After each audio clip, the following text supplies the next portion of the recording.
Hi, it's Jon Cronshaw here with my author diary for the week ending May the 21st, 2023. I've had a busy week.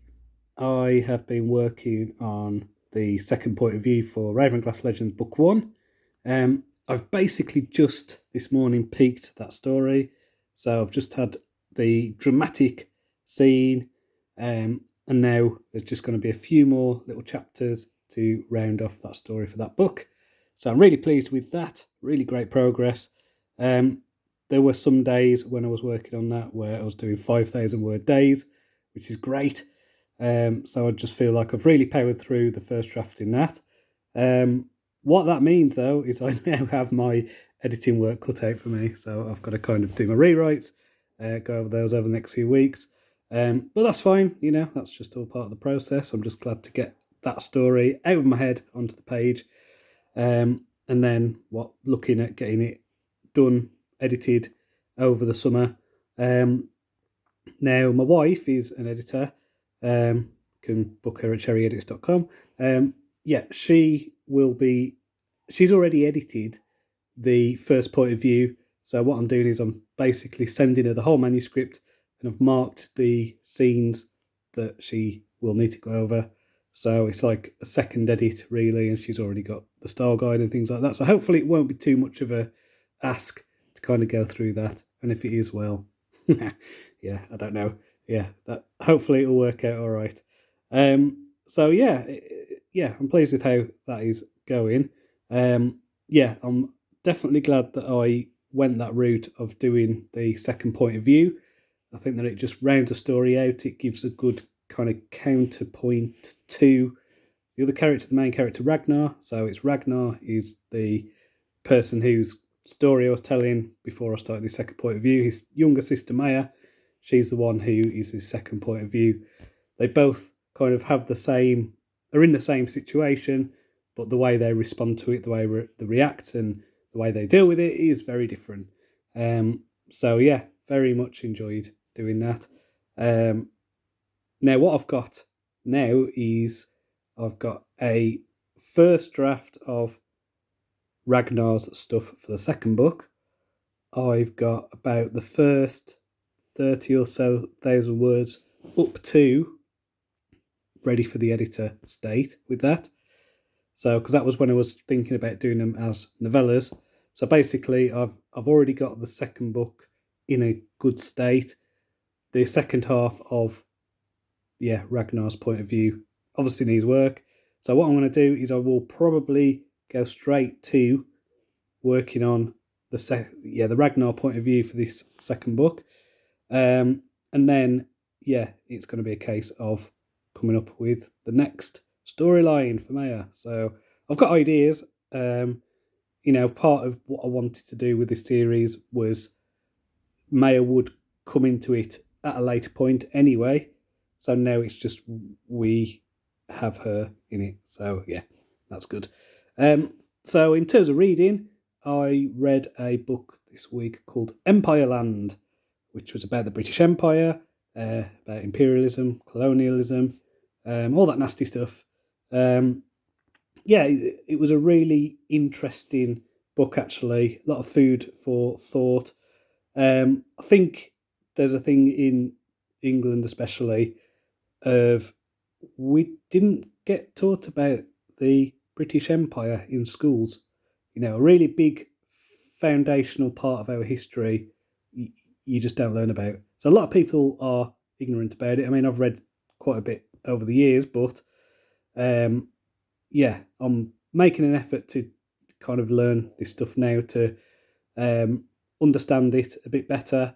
And I think that there is a bit of it is just such a complex thing because, it's not all good, it's not all bad. There's some terrible stuff in there, there's some great stuff in there. And I think that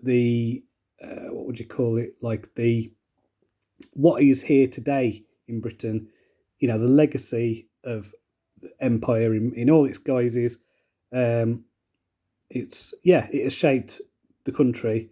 And so I just want to kind of get under the skin of that, understand it better. This is inspired, I suppose, by reading the the book Babel. I think it was either around Christmas time, something like that. So this had a lot about the British Empire and things like that. And, I've been aware of some of the stuff, and I want to know to what extent the stuff in Babel was true, because it was alternative history. So it's like, was it really that bad? So yeah, no, it's been very interesting, very eye opening, and yeah, I'm just kind of going through. I'm started another book, which is called Builders of Empire, which is kind of about the Freemasons and how they were involved in the forging of the British Empire and the spreading of that around. So yeah, again, another interesting thing. I'm only a few chapters into that, but it seems like it's kind of tackling the same issues from a little bit of a different angle. So that is how I like to read about history. Try and get as many different viewpoints as possible. Not kind of going in with conclusions. Often not coming out with conclusions, but more a general view of the field, if that makes sense. And I think that probably just comes from, I did a PhD in history of art kind of stuff, and that is one thing I've learned, is just to, almost, you're never objective, are you? But you can always try and take on lots of different viewpoints, see it as part of a wider discussion, rather than just going, this is what I think, this is what I know, because at the end of the day, we only know what we perceive and what we read, and we can never be certain. We can never live other people's lives in the past. We can never embody history, really. So yeah, it's interesting anyway. I'm fascinated by it. So next week then. Next week is my nan's funeral. So my nan did die a few weeks ago. 92 years old, and old age basically. And I'm not looking forward to going to a funeral, obviously. So we're going down to Wolverhampton to that. Now, my nan was like a massive part of my childhood, and I'm really grateful for her for the effect that she had on my childhood, really, because she used to look after me quite a bit, and she would take me to weekends to Wales to go and stay in her caravan. So, I just spent a lot of my weekends in my childhood going to this caravan site, playing around in the countryside, in the river, meeting new kids and things like that. And just, having, I suppose, even though there were kind of small opportunities, just different opportunities to what I would have had just being at home, with my mum and dad and things like that. So, yeah, I mean, it's very sad. And I think she was ready to go.